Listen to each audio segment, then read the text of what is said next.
할렐루야. 제 어머니는 5남매의 자녀들을 데리고 36살에 홀로 됐습니다. 소위 청상과부가 되었습니다. 시골에 살면서 밭 한 떼기 없는 가난한 상황 가운데서 5남매를 데리고 살아가는 어머니의 앞길이 망망했습니다.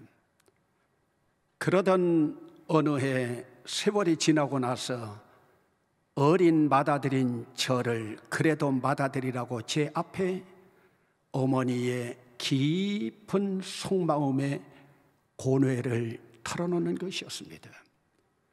그것은 다름 아닌 5남매 자녀들을 데리고 살기가 너무 힘이 드니까 그래도 5남매 자녀들이 있는데 이웃 동네하고 있는 학교 교장 선생에게 재혼의 청이 들어왔습니다. 저는 나이는 어리지만은 얼마나 그 당시 마음이 넓었는지 어머니 인생은 어머니 인생이니 재혼을 하라고 허락했습니다. 그러나 저 어린 4명의 동생들은 내가 건사할 테이니 데리고 갈 수가 없습니다. 여러분, 재혼을 하라는 겁니까? 하지 말라는 겁니까?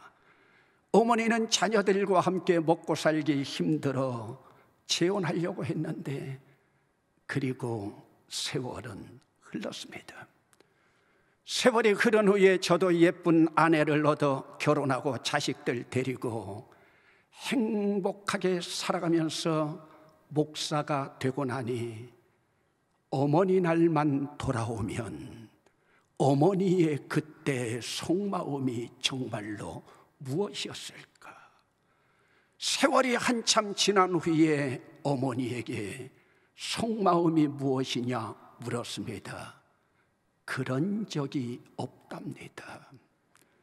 통곡하는 이 아들은 지난번에도 어머니 찾아가서 여쭈었더니 이제는 정신이 오락가락하는 치매로 홀로 외롭게 60년을 살아 지금도 살아계신 제 어머니 바라볼 때마다 70 넘은 이 아들은 지금도 그때 어머니의 속마음이 무엇이었는가 가슴이 아립니다. 그런데도 우리 마을에서는 저보고 효자라고들 부릅니다. 진짜 효자일까요? 오늘 성경 그림 가운데 보면은 효자라고 소문난 맏아들이 있습니다. 이 맏아들은 정말로 효자입니다. 아버지를 한 번도 떠난 적이 없습니다. 한 달에 한 번씩 아버지께 용돈을 꼭 드립니다. 봄, 가을이면 아버지 효도 관광도 시켜드립니다. 이웃하고 있는 모든 마을의 어른들이 저 늙은이는 말년에 무슨 복이냐고 모두가 부러워하고 있습니다.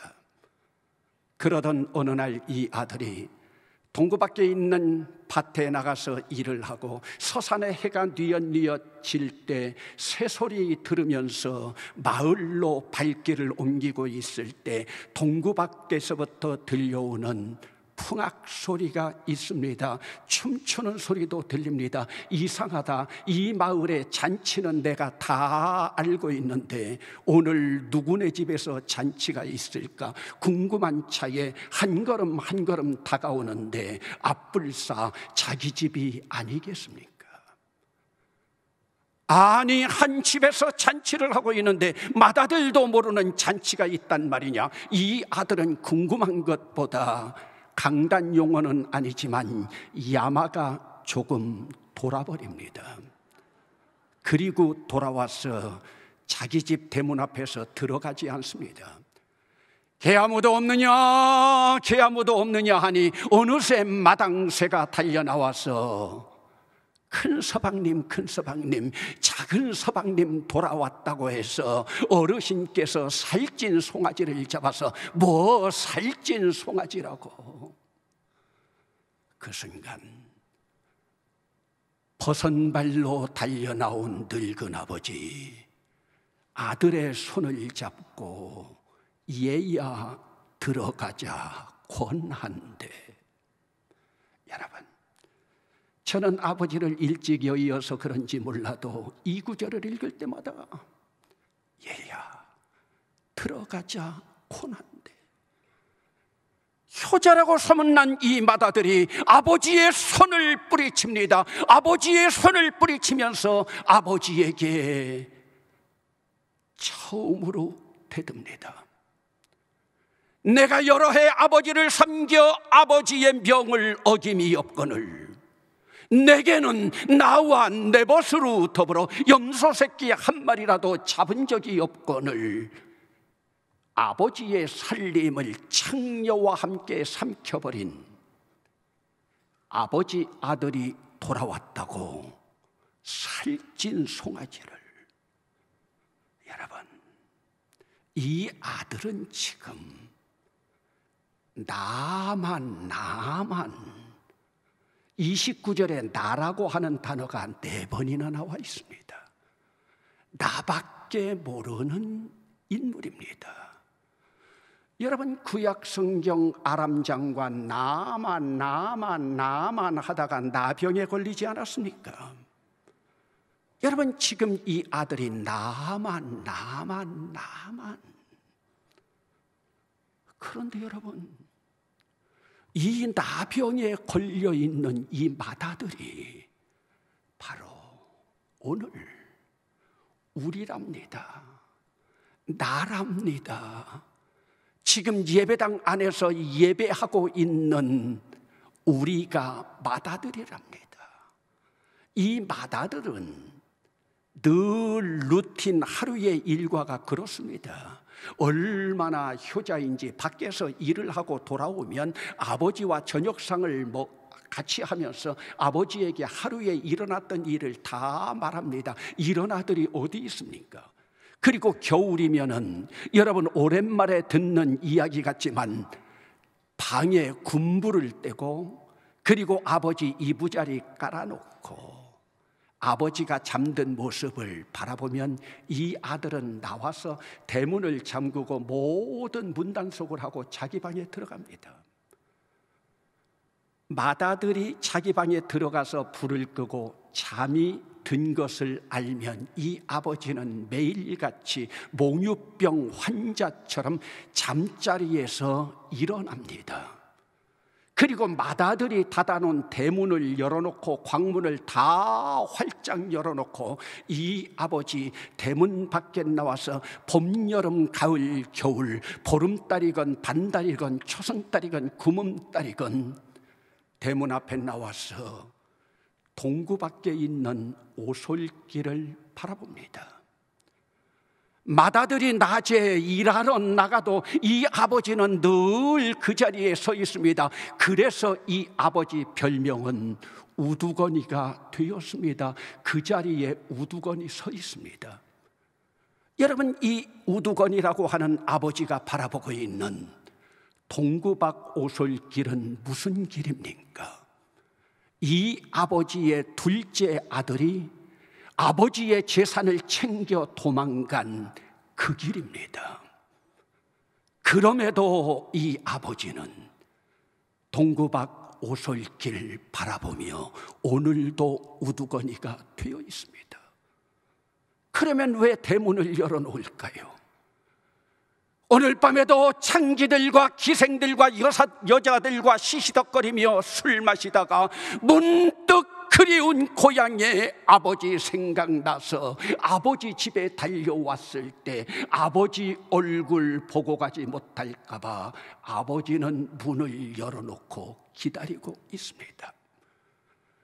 그리고 광문까지 다 열어놓고 아들아, 저 광야에 있는 금년 풍년 들었다. 쌀 가져가도 좋다. 마늘 팔아다가 밥이나 굶지 말아라. 얼마 전에 들리는 소문에 돼지 쥐염 열매 먹는다고 하는데 굶지나 말아라. 굶지나 말아라.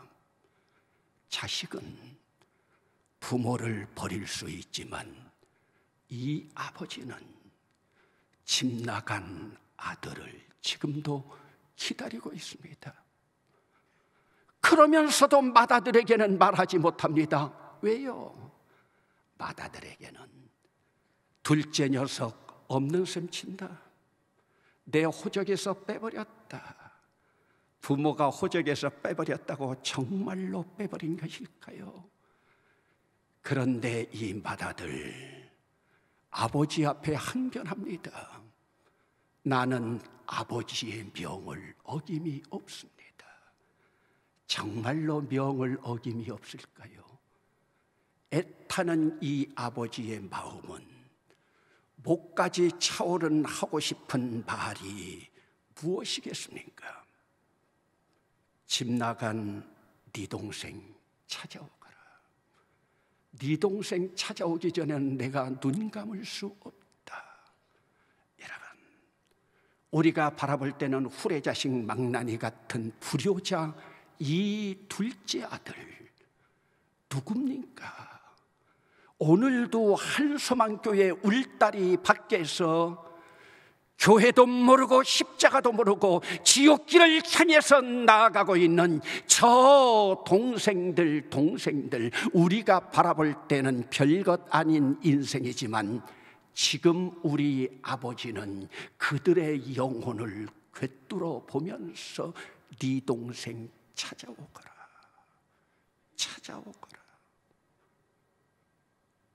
여러분, 아버지의 이 속마음은 하나님의 명령입니다. 하나님의 명령은 교회의 사명입니다. 그럴 때마다 우리는 항변합니다. 아버지, 불만 있으면 말씀해 보세요. 용채돈 드렸잖아요. 효도관광 시켜드렸잖아요. 말씀해 보세요. 성수주일 했잖아요. 11조 했잖아요. 봉사하고 있잖아요. 그런데 우리 아버지, 여러분들이 그것들로 때우고 있기 때문에 말을 하지 못할 뿐이지 아버지의 속마음, 저는 이 말씀을 묵상하는데 사순절의 저 십자가 모습이 아들을 기다리고 있는 우두커니로 서 있는 아버지의 모습으로 보였습니다. 여러분, 오늘 우리는 지금까지 예수 믿으면서 나만 하면서 내 병에 걸려 있습니까? 아니면 오늘 여러분 한 지붕 밑에 있으면서도 오늘 지옥길로 가고 있는 주 아버지가 지금 속마음으로 털어놓고 있는 여러분 집안에 여러분 동생들은 이 시간 어디에 가 있습니까? 우리가 하고 있는 맏아들이라고 하고 있는 것 가지고 때우지 말란 거예요. 무늬만 효자 되지 말란 말씀이에요. 그래서 여러분 로마서 15장 20절에는 사도 바울이 고백하잖아요. 나는 주의 복음이 증거된 곳에서 나는 복음을 전하지 않겠다. 그러면서 그는 다른 곳을 찾아나갑니다.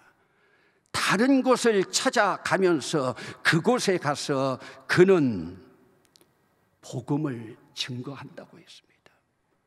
그러면서 데살로니가 2장 19절에서는 나의 기쁨과 나의 소망과 나의 자랑의 면류관이 무엇이냐? 바로 너희들이 주님 앞에 갈 때 나의 영광과 기쁨이 아니냐. 여러분, 오늘 우리는 하나님 앞에 다 채무자입니다. 그러나 하나님 앞에 당당하게 채권자로 설 수 있는 자들이 누구냐?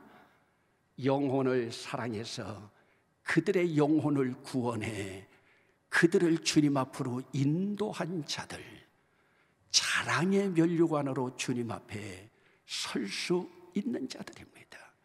여러분, 오늘 여러분들은 십자가의 모습을 바라보면서 오늘도 지옥 가고 있는 저 영혼들을 어떤 눈으로 바라보고 있습니까?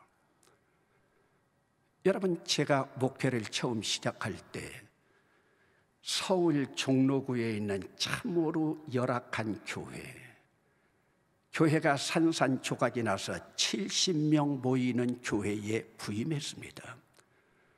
그러다 몇 달이 지나고 나서 교회가 회복되면서 70명 교인이 246명이 되었습니다. 주일 지나고 그 다음 날이 신학교 우리 동기생들이 모이는 날이었습니다. 여러분, 담임 목사인 유영모 목사가 얼마나 기뻐하는지 제 친구들에게 여러분 어제 박희종 목사 교회에 240명이나 교인이 모였습니다. 모두가 박수치면서 환호했습니다. 그런데 저는 가슴이 아팠습니다. 240명이 아니라 246명이었거든요. 그러면 차라리 250명이라고 했으면 얼마나 좋았겠습니까? 6명의 영혼이 어디 갔습니까?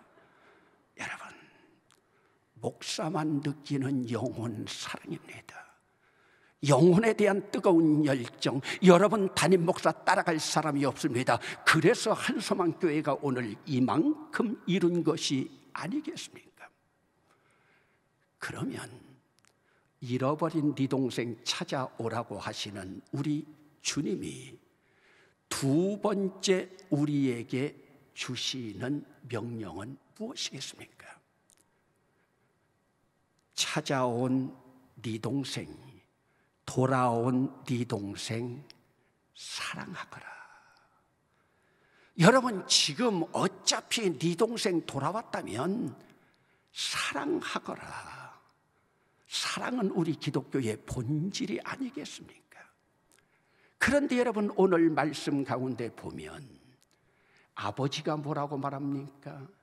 네 동생, your brother 말하고 있는데 이 후레자식, 효자라고 하는 맏아들은 your son, 당신의 아들이지 내 동생은 아니라는 거예요.